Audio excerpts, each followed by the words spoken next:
আর Gyandeep study centre YouTube চ্যানেলে প্রত্যেকে স্বাগত জানিয়ে আজকে আপনাদের সামনে আরও একটি নতুন ভিডিও নিয়ে উপস্থিত। যারা নেতাজি সুভাষ মুক্ত বিশ্ববিদ্যালয়ে গ্র্যাজুয়েশন কোর্স করছেন বা আন্ডার গ্র্যাজুয়েট, তাদের অ্যাসাইনমেন্ট সাবমিশন প্রক্রিয়া চলছে। তো আমি এই ভিডিওটির মাধ্যমে আলোচনা করব যারা সেকেন্ড ইয়ারের স্টুডেন্ট, যাদের পাসের সাবজেক্ট GEPS 31, আমি পাসের সাবজেক্ট পলিটিক্যাল সায়েন্সের 31 এবং 41 পেপারের অ্যাসাইনমেন্টের উল্লেখযোগ্য আনসার নিয়ে আমি আলোচনা করব। এই প্রশ্নগুলি খাতা লিখে নেবেন, ভালো করে যাচাই করে সুস্থ সুন্দরভাবে আপনারা কিন্তু পরীক্ষা দেবেন। এবং মনে রাখবেন একটা কথা, সেটা হচ্ছে 21 তারিখ দুপুর 2টো পর্যন্ত আপনাদের অ্যাসাইনমেন্ট প্রক্রিয়া কিন্তু সাবমিশন করার লাস্ট ডেট। এর মধ্যে আপনাকে অ্যাসাইনমেন্ট সাবমিশন করতে হবে। অবশ্যই ভিডিওটি ভালো লাগলে লাইক করুন এবং কমেন্ট করতে ভুলবেন না। আমাদের এই ক্ষুদ্র প্রয়াস শুধুমাত্র আপনাদের জন্য। প্রথম প্রশ্ন আমরা দেখতে পাচ্ছেন GEPS 31, নাম্বার 1, প্রদত্ত গণতন্ত্র বলতে গান্ধী কী বুঝিয়েছেন? সঠিক উত্তর, বিকেন্দ্রীভূত সমাজ, রাষ্ট্রহীন সমাজ, সকলের মঙ্গল, স্বরাজ। স্বরাজ বলতে গান্ধী কী বুঝিয়েছিলেন? সঠিক উত্তর, স্বশাসন, সকলের ওপর শাসন, আত্ম উন্নতির স্বাধীনতা। নাম্বার 3, নিম্নোক্ত দার্শনিকের মধ্যে কার দ্বারা গান্ধী সবথেকে বেশি প্রভাবিত হয়েছিলেন? না, সঠিক উত্তর হবে এমারসন, থেরো, রক্সিন, টলস্টয়।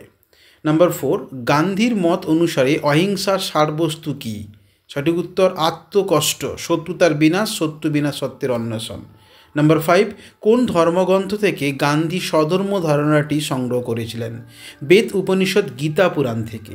নাম্বার 6, গান্ধী ব্যাখ্যায় ব্রিটিশের ভারতের মুখ্য কারণ কী? না, সঠিক উত্তর, সমগ্র জাতির নৈতিক অবক্ষয়, শ্রেষ্ঠ সামরিক শক্তি ও ভারতবাসীর সহযোগিতা, ভারতবাসীকে সভ্য করে তোলা। 7 নম্বর যে প্রশ্নটি রয়েছে, ভারতবর্ষে কোন আন্দোলনের সাথে কারেঙ্গে ইয়া মারেঙ্গে স্লোগানটি জড়িত? আমরা প্রত্যেকেই এটা জানি, ভারত ছাড়ো আন্দোলনের সঙ্গে। এখানে যেটা হাইলাইট করা রয়েছে সেটাই কিন্তু এর সঠিক উত্তর এবং আন্ডারলাইন করা রয়েছে। নাম্বার 4, কোন দুটি প্রধান নৈতিকতা অথবা আদর্শ গান্ধীজির জীবন পথপ্রদর্শক হিসেবে কাজ করেছিল?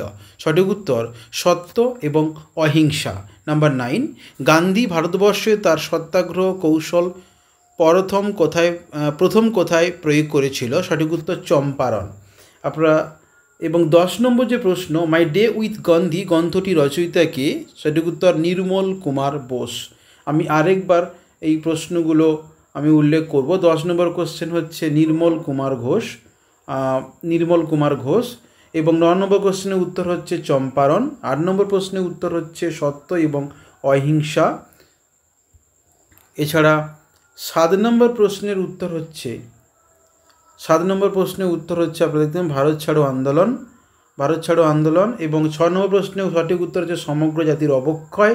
5 নম্বর প্রশ্নের উত্তর হচ্ছে গীতা পুরাণ এবং 4 নম্বর প্রশ্নের উত্তর হচ্ছে আত্মকষ্ট। 3 নম্বর প্রশ্নের উত্তর হচ্ছে টলস্টয় এবং 2 নম্বর প্রশ্নের উত্তর হচ্ছে স্বশাসন।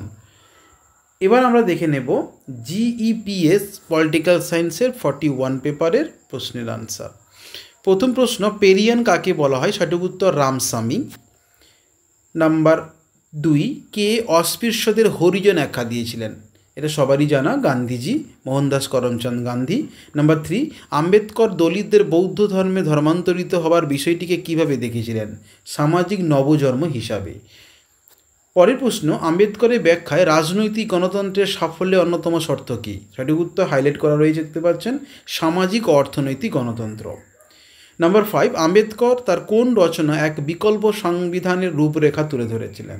সঠিক উত্তর, state and minorities. Number 6, Ambedkar কোন ধর্মান্তরিত হন? আম্বেদকর বৌদ্ধ ধর্মে ধর্মান্তরিত হন। সঠিক উত্তর আপনারা দেখতে পাচ্ছেন। এবং 7 প্রশ্ন, নভায়ানা বলতে কি বোঝায়? একটি নতুন বৌদ্ধ গোষ্ঠী। নাম্বার 8, আম্বেদকর কবে নেহেরু মন্ত্রিসভা পদত্যাগ করে? সঠিক উত্তর, 1951 সালে। 9 নম্বর যে প্রশ্ন, আম্বেদকরের মতে ভারতবর্ষের অর্থনৈতিক অনগ্রসরতার মূল কারণ কী ছিল? সঠিক উত্তর, অনুন্নতি কৃষি ব্যবস্থা। নাম্বার 10, 70 দশকে কোথায় দলিত প্যান্থার আন্দোলন শুরু হয়েছিল? সঠিক উত্তর, মহারাষ্ট্র। এই ছিল মোট GEPS 41 এবং 31-এর উল্লেখযোগ্য অ্যাসাইনমেন্টের আনসারগুলো। এই প্রশ্নের উত্তরগুলো খাতায় লিখে নেন এবং আপনারা ভালো করে যাচাই করে পরীক্ষাগুলো দেবেন। চ্যানেলটি অবশ্যই সাবস্ক্রাইব করুন। ভালো থাকবেন, সুস্থ থাকবেন।